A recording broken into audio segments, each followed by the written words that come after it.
আসসালামু আলাইকুম, তামান্নাস কিচেনে স্বাগতম নতুন আরেকটি রেসিপি দেখার জন্য। শীত মানেই লেপ মুড়ি দিয়ে আরামের ঘুম। শীত মানেই সকালবেলা গ্লাস ভর্তি ঠান্ডা ঠান্ডা খেজুরের রস। শীত মানেই নানা রকম মজার মজার পিঠা। আর এসব নানা রকম পিঠার মধ্যে যে সকল পিঠা না খেলে শীতের আমেজটাই আসে না, তার মধ্যে দুধ চিতই পিঠা অন্যতম। আজকে আমি দেখাবো চিতই পিঠা কিভাবে দুধে ভিজাতে হয়। চলুন তাহলে শুরু করা যাক। একটা বাটির মধ্যে চিনি গুঁড়া পোলাও চাল 1 কাপ, ভাতের চাউল 1/2 কাপ ভালোভাবে ধুয়ে পরিষ্কার করে 7-8 ঘন্টা ভিজিয়ে রাখবো। তারপর ব্লেন্ডারে দিয়ে ব্লেন্ড করে নিব। চিতই পিঠা ভিজানোর জন্য শিরাটা রেডি করে নিব। চুলায় একটা কড়াই বসিয়ে তার মধ্যে 1 লিটার লিকুইড তরল দুধ দিয়ে দিব।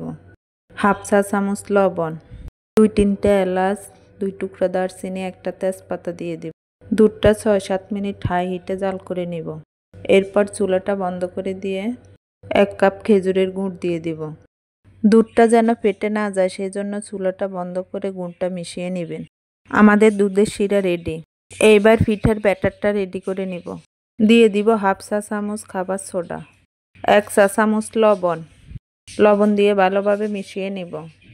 ব্যাটারটা খুব বেশি পাতলাও হবে না, আবার খুব বেশি ঘনও হবে না। চুলায় একটি মাটির খোলা বা কড়াই দিয়ে দিলাম। খোলাটা ভালোভাবে গরম হয়ে আসলে একটা সুতি কাপড় ভিজিয়ে খোলাটা ভালোভাবে মুছে নিতে হবে। এতে করে পিঠাগুলো খুব সহজে উঠে আসবে।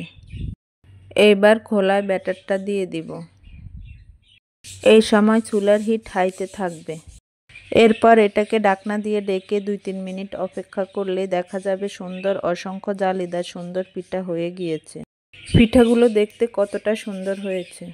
পিঠা বানানো ভালো হলে ভিজবেও ভালো। এইভাবে একে একে 2-3টা পিঠা বানিয়ে নিব। 2-3টা পিঠা হয়ে গেলে গরম শিরার মধ্যে দিয়ে দিব। এ পর্যায়ে শিরাও গরম থাকবে, পিঠাও গরম থাকবে। পিঠাগুলো শিরার মধ্যে দিয়ে রেখে দিবেন না, চেপে চেপে শিরার মধ্যে ডুবিয়ে দিতে হবে। পিঠাগুলো দিয়ে শিরাটাকে অবশ্যই ঢাকনা দিয়ে ঢেকে রাখতে হবে, তা না হলে শিরাটা দ্রুত ঠান্ডা হয়ে যাবে। এইভাবে সবগুলো পিঠা বানিয়ে নিব। 1.5 কাপ চাল দিয়ে আমার 11টা পিঠা হয়েছে। পিঠা যদি ভালো হয় পিঠাগুলো ভিজতে 2-3 ঘন্টার বেশি সময় লাগে না।